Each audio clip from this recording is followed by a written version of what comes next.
professor é uma das piores coisas que tem. É pedir um trabalho só para descobrir que no dia da entrega, 2 alunos fizeram um trabalho exatamente igual.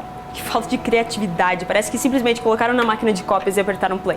E para piorar, como que você vai saber quem foi que verdadeiramente pensou e fez o trabalho e quem foi o plagiador? Muitos críticos do cristianismo propõem que a história da vida de Jesus tenha sido praticamente como o trabalho dos meus alunos. Não passa de um plágio das mitologias de povos pagãos antigos. Os apóstolos teriam utilizado histórias já conhecidas na época e criado um personagem muito parecido, escrevendo assim 4 evangelhos a respeito deste outro deus mitológico. É importante saber também que todos esses deuses eram amplamente conhecidos pelo menos um século antes de Cristo. Diante dos paralelos, encontramos acusações como as de Timothy Freke e Peter Gandy, 2 dos maiores defensores da teoria do Jesus mito pagão, que dizem o seguinte: por que consideramos as histórias de salvadores como Osíris, Dionísio, Adonis, Atis, Mitra e outros deuses pagãos fábulas, porém, ao encontrarmos essencialmente a mesma história contada em um contexto judeu, acreditamos ser a biografia de um carpinteiro em Belém? Vamos ver bem de perto 2 das principais acusações de plágio. Uma, o nascimento de uma virgem, e a ressurreição. O centro de todo o desentendimento quanto aos paralelos do nascimento virginal dos deuses pagãos com o de Jesus começa já na sua definição. De acordo com o relato de Mateus e Lucas, a definição que encontramos do nascimento de Jesus é de Maria sendo virgem e Jesus sendo fecundado pela operação do Espírito Santo. Porém, não existe qualquer relato entre as religiões de mistério que relembre essa situação. A definição de nascimento virginal por parte dos críticos é a fecundação resultante de um casamento sagrado entre um casal de deuses ou fruto do ato sexual entre um deus disfarçado do ser humano e uma mulher mortal. Tecnicamente, o que está em questão é a perda ou a preservação da virgindade no processo da concepção. Maria simplesmente achou-se grávida pelo Espírito Santo, como diz Mateus 1,18, antes de casar-se e antes de conhecer um homem. Portanto, aconteceu sem a interferência de homem ou qualquer forma de conjunção carnal. Vamos ver isso na prática. Em uma das histórias de Dionísio, Zeus foi até Perséfone em forma de serpente e a engravidou. Portanto, sua virgindade foi tecnicamente perdida. Na versão mais conhecida, Zeus se apaixonou por Semele, princesa da casa de Times. Zeus foi a ela disfarçado de homem mortal e logo Semele estava grávida.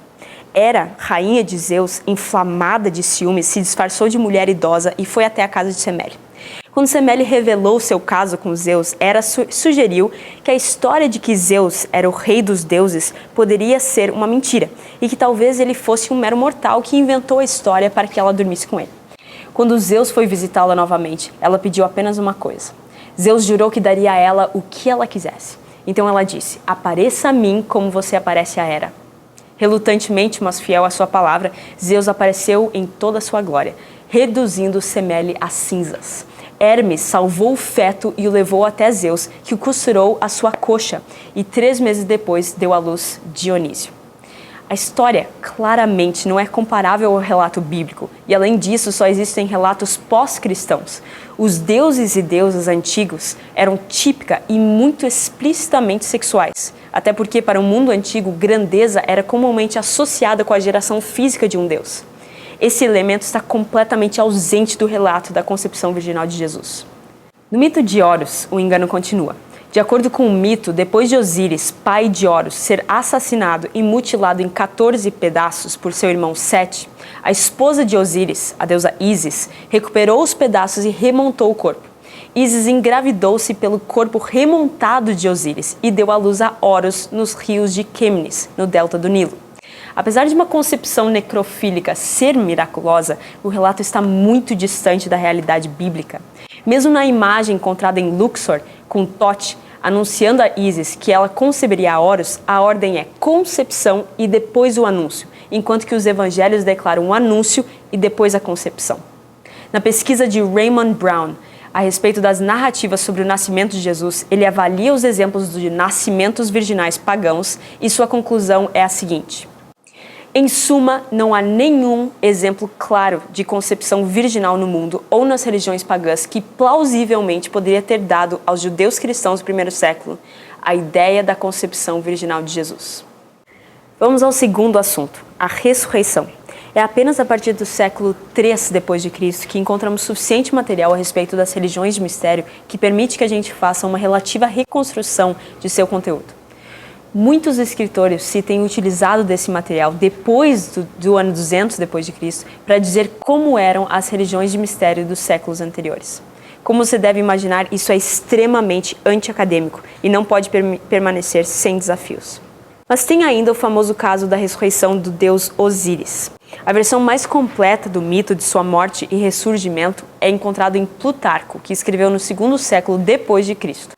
De acordo com a versão mais comum do mito, Osíris foi assassinado por seu irmão, que então o afundou em um caixão no rio Nilo. Ísis descobriu o corpo e o levou de volta ao Egito. Mas seu cunhado mais uma vez teve acesso ao corpo, dessa vez o desmembrando em 14 pedaços, os quais atirou para longe. Depois de muita procura, Ísis recuperou cada pedaço do corpo.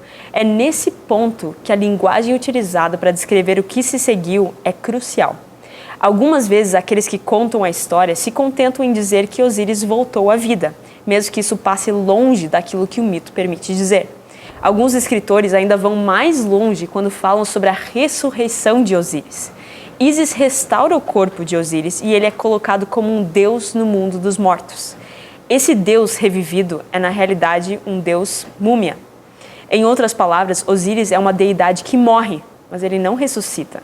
Ele é sempre retratado em forma mumificada.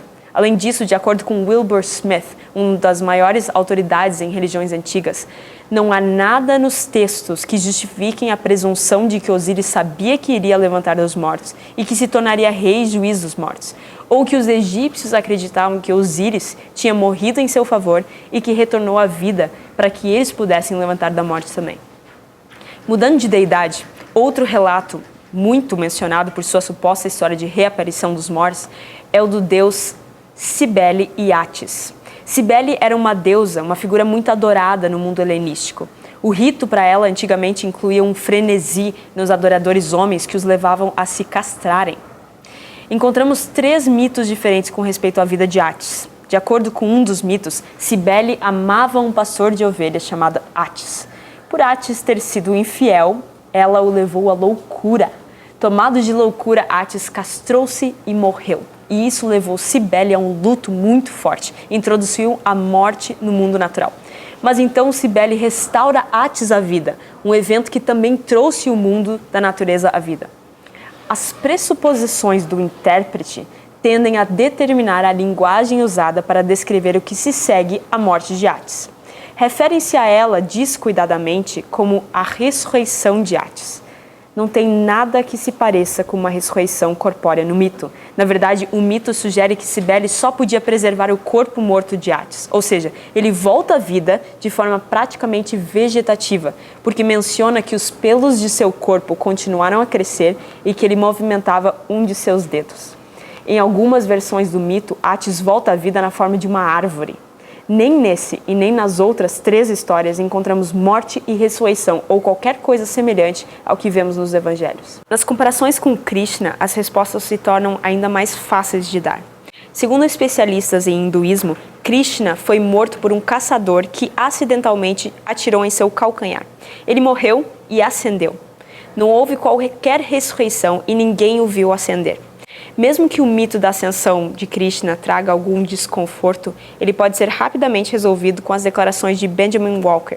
Não pode haver qualquer dúvida de que os hindus pegaram emprestado os contos do cristianismo, mas não o nome. Por esses paralelos virem do Bhagavata Purana e Harivamsa, Bryant acredita que Bhagavata Purana seja anterior ao 7º século depois de Cristo, apesar de alguns acadêmicos consideraram-no do século 11 depois de Cristo, e que o Harivamsa tenha sido composto entre o 4º e o 6º século depois de Cristo.